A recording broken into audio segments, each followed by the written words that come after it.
Hey, this is Tyrone Taylor with Junkers101.com, also known as the Flipman.com. Today I want to talk about clearing titles and how that can blow a deal to pieces. One of the deals that I want to tell you about, and of course, yes, rate the video, rate the video, rate the video, make comments, visit my sites, take the course, blah, blah, blah. But one of the deals I want to tell you about, I may have not mentioned the details of the deal, but I've mentioned this particular story, and it stands out because of what I had to do to go to make this deal work. Now, a lot of times you can't get a clear title, and what I mean by that, let me define that. Whenever you through the process of your transaction, you find the deal, place it under contract with the owner / seller. You locate a buyer, and normally that's when I pull the title.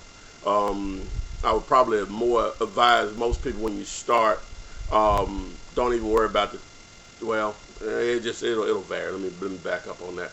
But you probably need to pull the title before you start to look for a buyer. At some point, you're going to build a relationship with the title company where when you call them, they won't even charge you up front to do the title. Just be paid at closing. And if the deal doesn't close, they still won't charge because they have someone that they're paying a flat rate, an hourly rate to pull titles anyway, so it's not costing them anything extra. But they just want your repeat business, especially if you allow them to close deals. They really are going to, bend over backwards anytime you call to pull a title. But the process is once you have your buyer seller in place, you have to see if the title is clear, because no one is going to buy property without clear title and being able to get title insurance from the title company. But in this situation, when we pulled title, I had the buyer in place. Had a great deal there that I was going to make about $4,000 off of. And when we pulled title, the lady that was selling the property, her daughter was on the deed. And it was a situation, she didn't even know how that occurred, but we can't worry about that. Her name is there, so she has to either sign over her rights to the property or, come to closing. In this situation, the daughter was on crack, and she was currently locked up for a domestic dispute. I think she jumped on a boyfriend or something, and she was locked up in the county jail here where I live. And so I explained to the mother that, but in order for this transaction to happen, we got to get her signature. She has to sign over her rights to the deal. And she said, well, I hadn't talked to her, but maybe once since she's been in jail. She had been in there for a few weeks.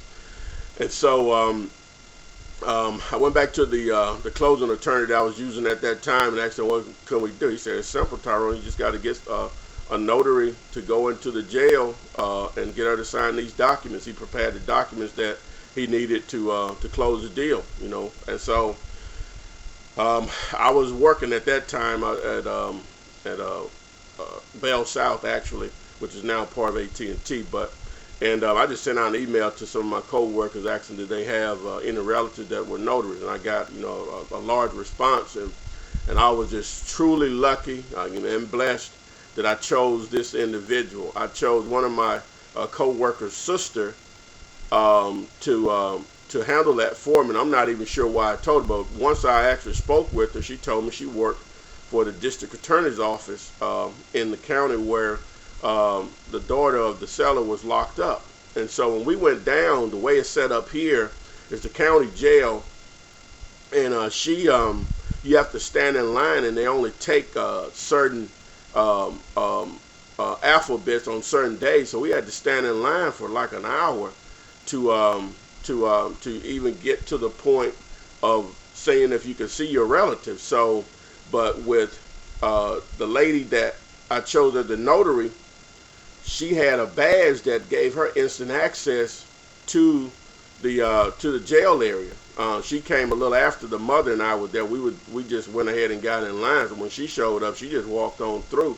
So the mother and I waited in the lobby, and she went up and met with the daughter. The daughter didn't know who she was, but she explained what she wanted, and she went ahead and signed it, and we were able to close that deal. But whenever you have a situation where there's an issue with a lien, or it may be air property where there wasn't a will or whatever, I'm going to encourage you to always take care of it yourself. The title company will work on it, but make sure that if there's anything that you can do to speed up the process, you take care of it, because the title company is going to get paid the same regardless.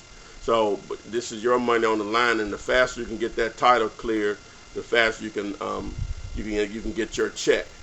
So now some situations you won't be able to clear the title. A lot of times it's beyond your control how old an original transaction may have been, and the information wasn't recorded right. Someone's dead and they have 30 heirs. You just don't even waste your time on that type of stuff unless it's just an unbelievable deal. But in most cases you can clear the title. You just have to get the instructions from your title company or a closing attorney, and just follow through with it.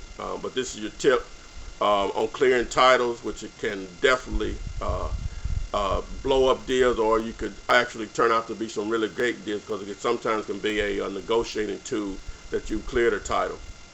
Tyrone Taylor, Junkers101.com, also known as the Flipman.com. Still have the online course available, and also the 3-day event in your city. Give me a call at any time with any questions or comments. Please rate the video. You can call me 205-492-3425. Good luck and have a nice day.